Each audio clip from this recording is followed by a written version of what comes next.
to the Author to Authority podcast. And today we are going to talk about a subject that I think no one really wants to talk about, and that's how to make your content without using AI.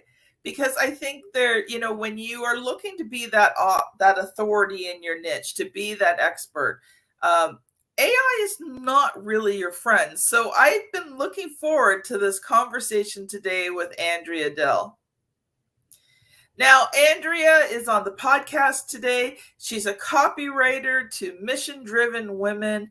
She's a master practitioner of NLP. She loves supporting women entrepreneurs in sharing their message and growing their audience. Welcome to the show, Andrea. Thank you so much, Kim. It's an honor to be here. Thank you.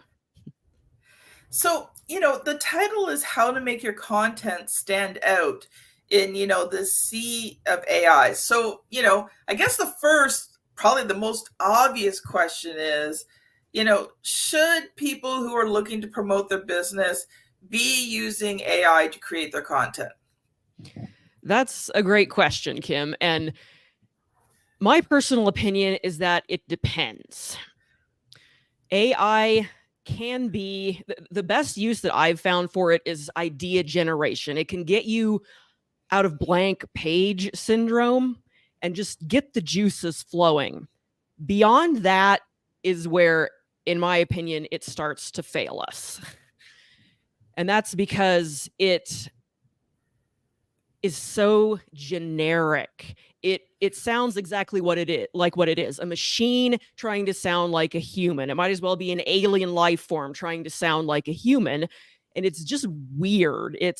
You read AI content. I can pick it out when people who don't know what good content should look like just use AI verbatim. And for me, it's pretty cringy. So should you use it? It really depends on what you're using it for. It can have a place, but relying solely on it is not something that I support. Not if you want to stand out, for sure. Yeah, I agree with you, because there's times I've created content. Now, this was really before the big AI phase, but there's times I'd be creating content, and even as a writer, sometimes you get writer's block. So I would Google things just to get ideas, because like you said, it gets the brain going, it gets the brain started. I'd Google a blog post on something, and it's just like, oh, okay, yeah, but then I wrote it in my own voice. I added my own ideas. And you're right. When you look at AI generated content, it's so bland, it's so boring, and because it can only pick up everything else that's there. Like, it doesn't create unique content. It just respins the content that's already out there. So yeah, I couldn't agree with you more. And I think, using AI to generate ideas is great, but make sure that you're doing the content in your own voice, because there's something powerful when you create your own content in your own voice with your own messaging. Mm-hmm. It resonates, not with everyone, but it resonates with a certain group of people. And I think that's where you end up building your authority. Exactly. And that's one of the things that AI sucks at is sounding human and sounding like a specific human. I mean, it can try, but it sounds like a parrot. A parrot can repeat what you say, but that doesn't make it you. AI is just repeating what's already out there, like you said. And that's not going to help you stand out if you sound like everybody else in that internet voice that it uses.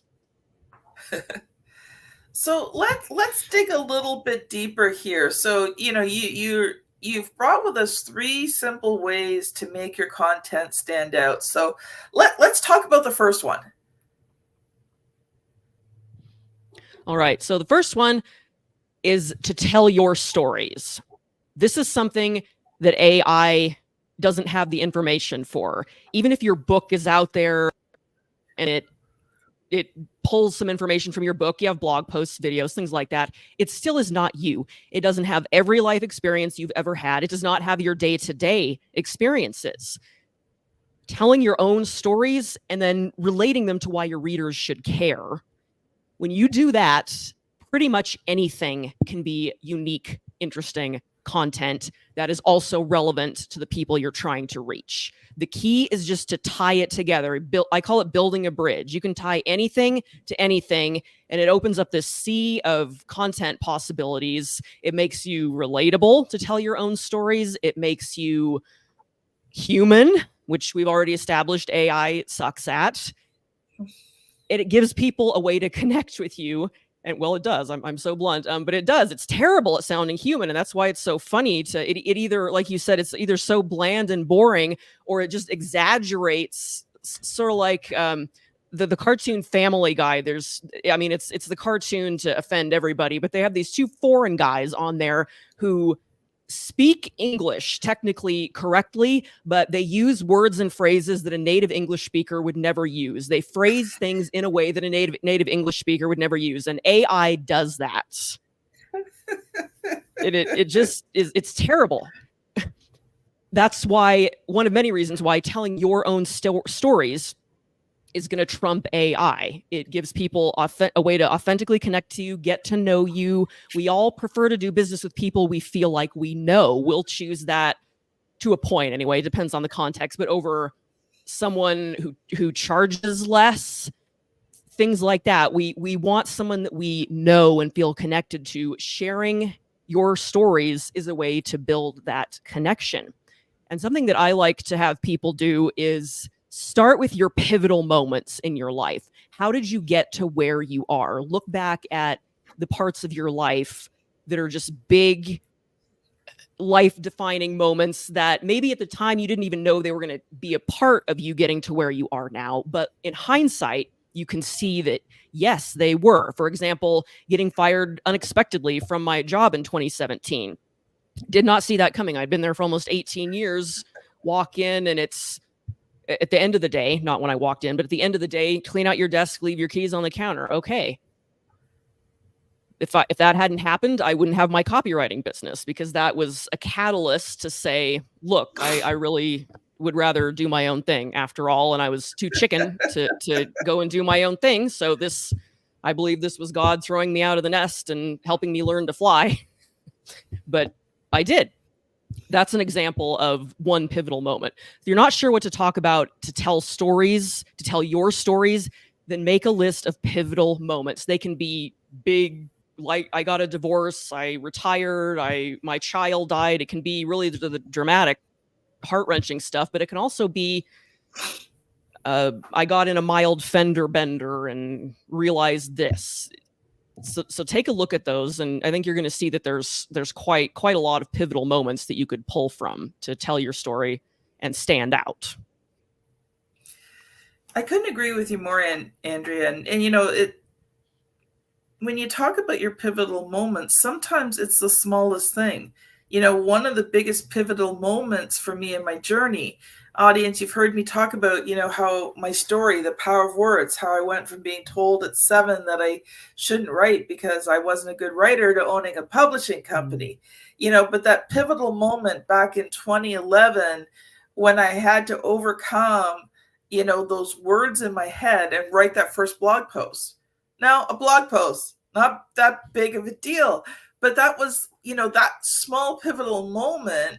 If I hadn't have written that first blog post, I don't think I'd be where I am today. So, and the other thing I was thinking of when you were talking about those pivotal moments is when you think about your target market and, what they're going through and the problems that they're facing, if you can take a look at that pivotal moment, and if there's a theme in that pivotal moment that's going to relate to your target market, so you can look at the different pivotal moments and which ones relate to your target market, those are the stories you should be telling more of, because it's going to relate to them. So we're going to take a really quick ad break here.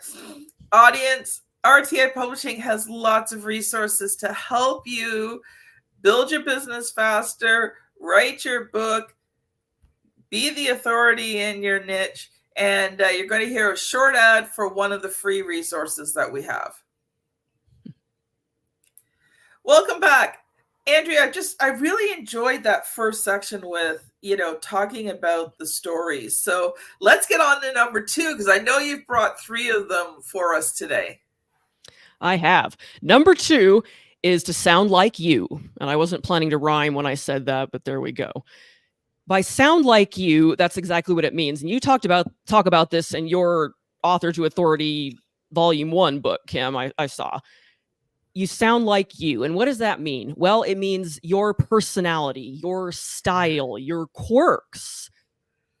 When we get up to present content in front of other people, whether it's talking like this, whether it's in the written form, we tend to put up a wall. And you want a certain amount of professionalism, because no one wants to learn from a hot mess. But at the same time, you want to let your natural personality shine through. And it's interesting that we even have to say this to people. It's so scary to be yourself, which is unfortunate, but there it is. We're kind of afraid to be seen, especially with the screen between us and other people. The thing is, you are the only thing that no one else, including AI, can rip off. AI can give it a shot, and it might eventually get better than it is now, but it's still just pulling from the source, the source that's already out there. It's not the original. And some people aren't going to care about that. But if you're looking to stand out, listen up.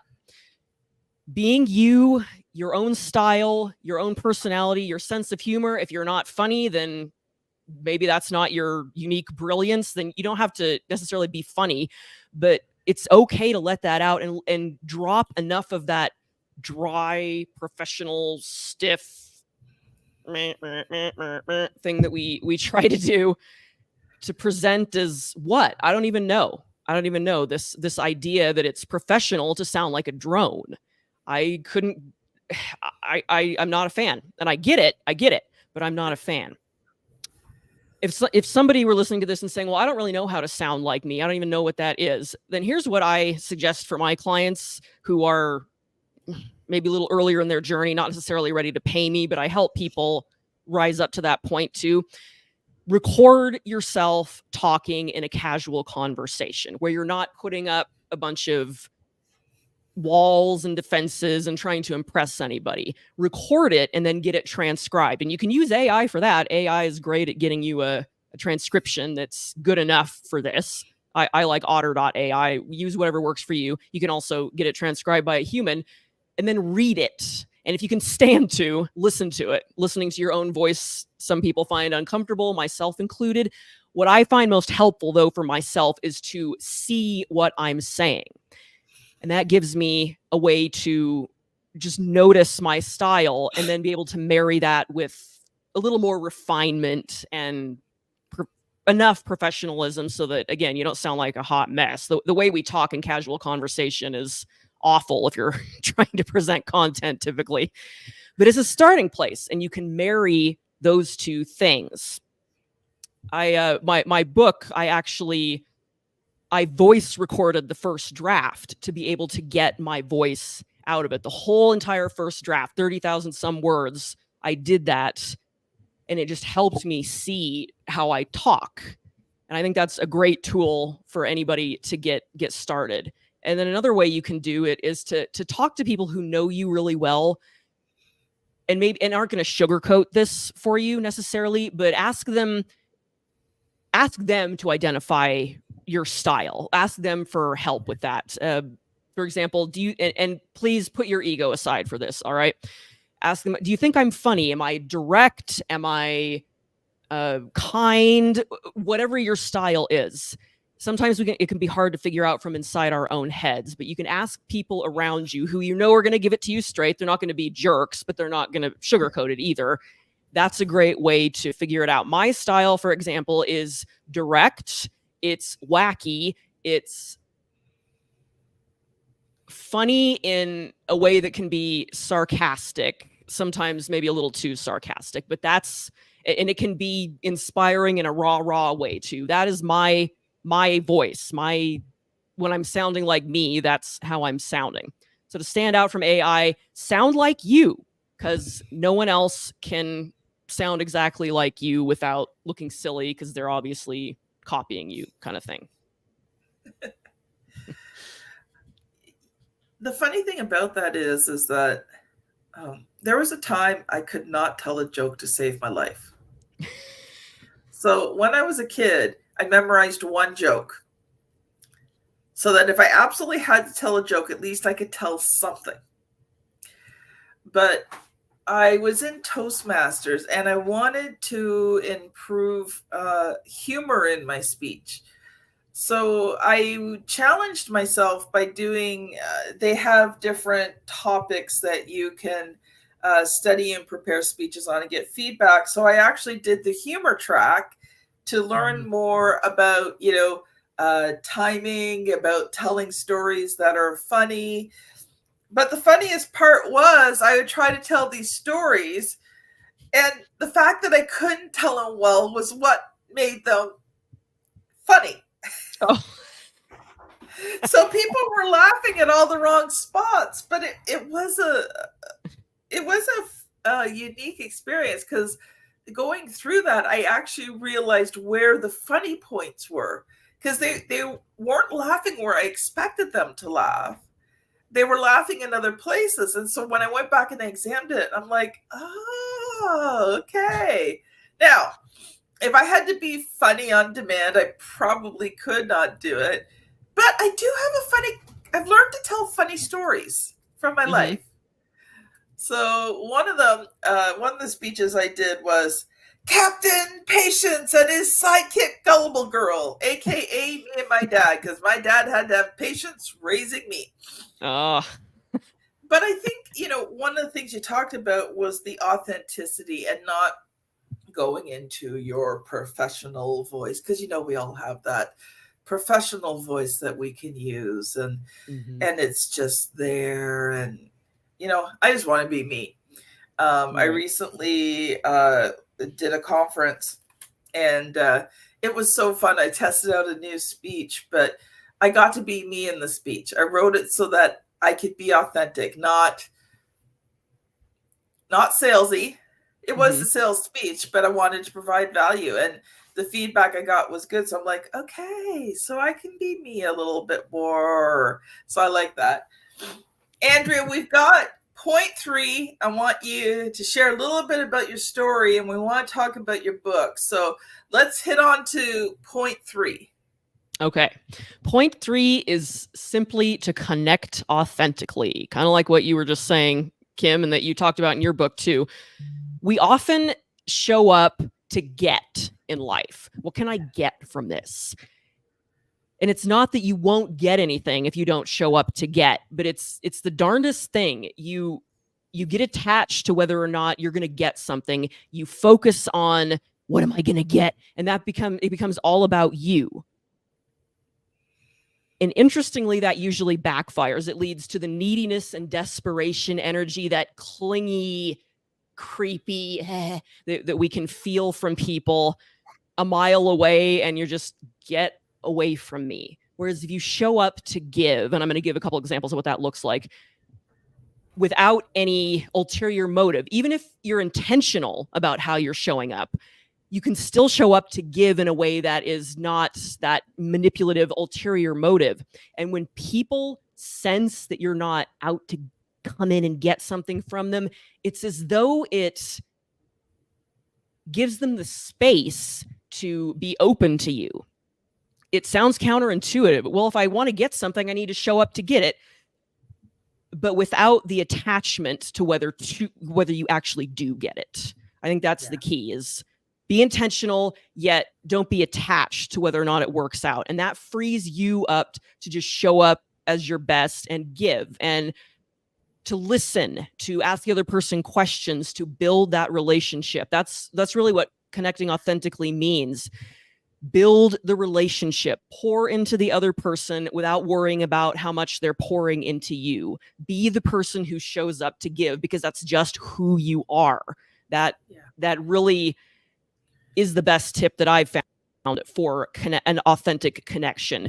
Be yourself. So not who you think you should be. And again, this, not to confuse this with not being professional, but show up as who you are. Show up to give, to listen, to be interested, And then kind of like you say in your book, Kim, you show up in that way. It's very magnetic to other people because they can feel you're not showing up with that ulterior motive that's pushing and grabbing and just it's such a relief to be around someone who is like that. You can feel it and you're drawn in, and it doesn't even really in a way make sense to you necessarily, but you're drawn in versus needy Gary, the 44-year-old loser here, who that's a reference from Kim's book for those of you who haven't read it, who's having his daughter go and get enlist her friend's parents to get coaching from him. I mean, no wonder she didn't want to hang out with him. So connect authentically by showing up as the person who is showing up to give. Yeah. And it is attractive. When you go in, and even in your content, like even if not even just talking to people, but in your content, if your content is always all about you, all about your products, all about your services, that's not attractive. Now, we do talk about telling your story, but there's ways to tell your story that draw the reader in, draw the listener or the watcher in. When you're telling your story, but you can tell your story and make it about the other person. Yep. When I talk about the power of words, one of the things I talk about is the fact that, I had this teacher speak into my life words that stuck in my brain for 30 years that I didn't even realize were there, but were hindering me. And so when I tell the story, I ask the audience, have you ever had anyone speak into your life those words that you feel are holding you back? Right? So there's ways of drawing people in, even when you're telling your own story. But when you create content, when you talk to potential clients with that carefree, I don't care if you work with me attitude. I mean, I tell my clients, not all of them, okay? But there have been a few potential clients that I'm just like, listen, I don't need your work. I'd like to work with you. I think you have an awesome book inside of you, but I don't need you as a client. If you want to work with me, great. But if not, that's okay too. Yeah. And all of a sudden they're kind of like, wait, you don't need me? Now, of course, I don't do that as a manipulation tactic. It's just the truth. I am not starved for clientele. But even when I was starved for clientele, I'd never tell them I was starved for clientele. I always acted as if I had way more than enough. So I couldn't agree with you more, Andrea. We're going to shift gears here because I do want to talk about your book. So can you tell us the name of the book, what it's about, just a few things to get us started? Absolutely. The name of the book is Dream Client Goldmine, and it's a framework that I created based off my own personal experience of getting my first big copywriting clients when I was a brand new copywriter back in 2017. Didn't have status, didn't have a portfolio to show them, didn't have social proof, barely had any kind of social media presence. But I had been fired. I wanted to have my own business. I love to write, and I'd been studying copywriting for a couple of years by that point. But how do you get clients? And what I talk about in the book is how I did it accidentally at first, and then I tested it out deliberately, and it worked again, and has worked again since I published the book. But it's how a service-based person can get a good quality client even if you don't have any status. I love it. So I'm going to ask you the question that I've asked every single author who's come on the show. Are you ready, Andrea? I'm ready. Let's do it. Okay. What was the good, the bad, and the ugly about writing, editing, and publishing that book? All right. So the good was it got it out of my head. It's something I've been wanting to write for a couple of years, and finally was just got it done. So finishing a book, getting it out there, having it be proof that you know enough about a topic to write a whole book about it, that was good. The process of doing it the first time because our first crack at something is rarely our best effort, not because we suck, but because there's a lot we don't know. We've never done it before. And I think a lot of times, I shouldn't speak for everyone, but for myself, it's the first time I'm doing something and I want it to be good and get it right. I got to have the experience of just letting go of this need for it to be the best thing I've ever written. Not that you want it to be crap, but the best thing I've ever written, and just get it done and publish it. And there's a saying that says a great book is better than a good book. Sure, a good book is better than no book.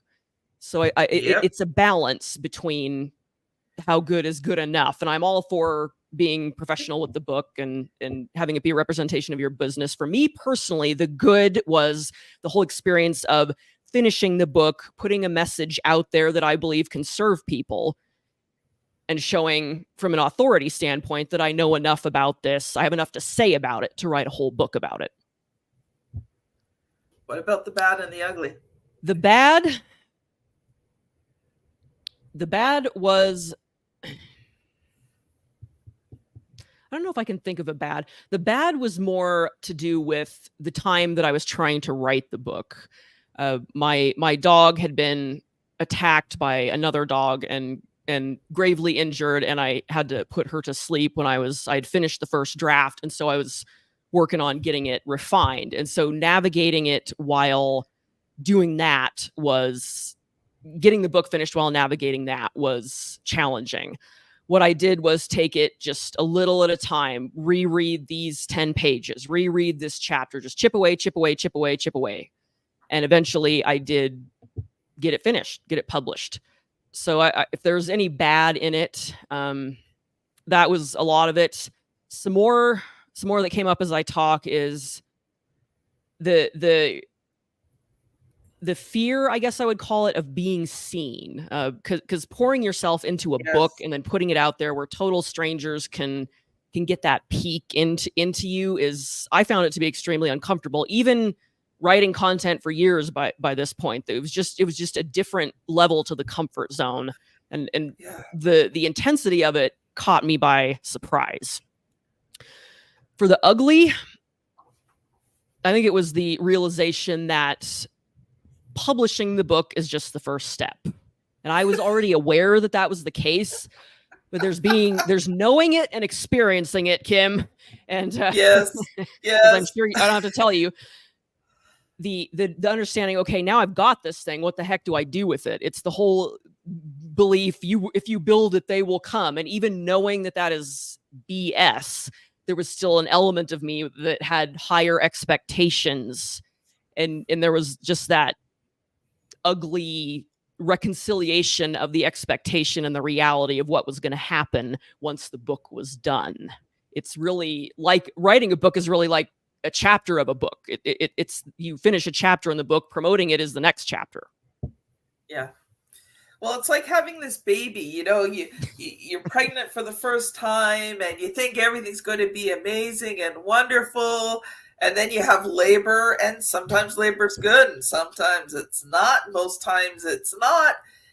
And then, you're exhausted and you've got this newborn who doesn't sleep. My firstborn had his days and nights 100% completely turned around. So it took us 6 months to get this kid to sleep during the night. I was so exhausted. Oh my gosh. But it's like that with the book. You think, oh, the baby's born. I'm finally done. And then you realize the work's only beginning because you've got to get this book out there. You kind of have to raise this kid now, and it's there and you have to do something with it. And you're like, oh, but I thought I was done. But you're just starting. Yeah. One thing as a publisher that, I talk with my clients is, how are you going to work moving forward? And I always share the story from one of my clients, Larry Levine, Selling from the Heart. He was already promoting his book long before he launched it. He had a good launch, but it was what he did after the launch that actually was the most effective. He spent the first 18 months after his book was launched just getting it out there and into as many hands as possible. And many times that meant just sending out free copies. He didn't worry whether people bought it. He just worked on building his network, making the connections, sending them the book, then doing the follow-up with them. And over time, what was happening, now, originally when we wrote the book, it was for him to get on a certain stage. He had to be an author to get on this certain stage he wanted to be on. And he did that next year, actually make it onto that stage. But what happened was that the connections he was making, and then the fact he was sharing his book with them, all of a sudden, about 18 months later, it was like, this slow, just incremental growth. He hit about 18 months of consistency. And that was the key. And all of a sudden, the book took off. It's sort of like his career took off. He went from being a national sales trainer to working with international companies. He's been on some very big stages. It's just, but it was that consistency, and he still does it to this day.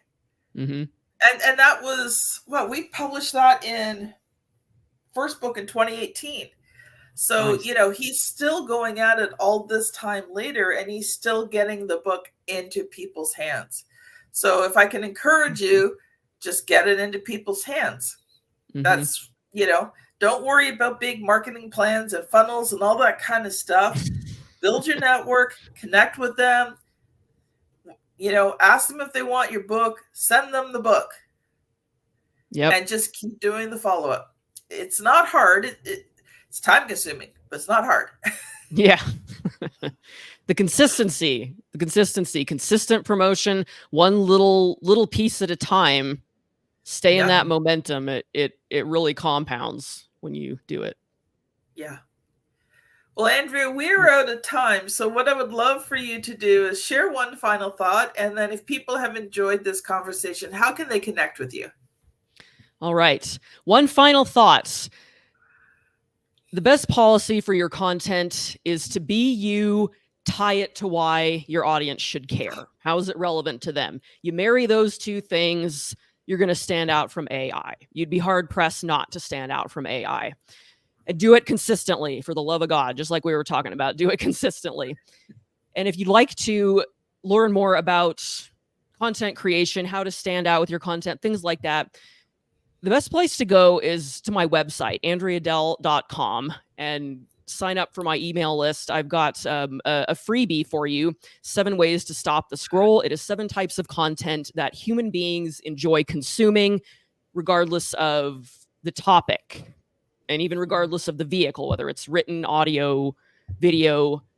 7 types of content that people will enjoy, that human beings enjoy, regardless of age, gender, culture, religion, anything like that. And you can get that at my website, andreadell.com. Thank you so much, Andrea. It has been a joy and a pleasure having you on the show today. Audience, if you've enjoyed this episode, then I highly recommend that you go to episode 451, Branding Yourself as an Expert. And if you are on YouTube, you will see the thumbnail here somewhere that you can click on. If you are listening on the podcast app, you're going to have to scan back about a month or so to find it. But I promise you, it's another really great conversation about how do you take yourself to the next level and be seen as the expert you are. Thank you so much for listening today. And we will see you on the very next episode. Bye now.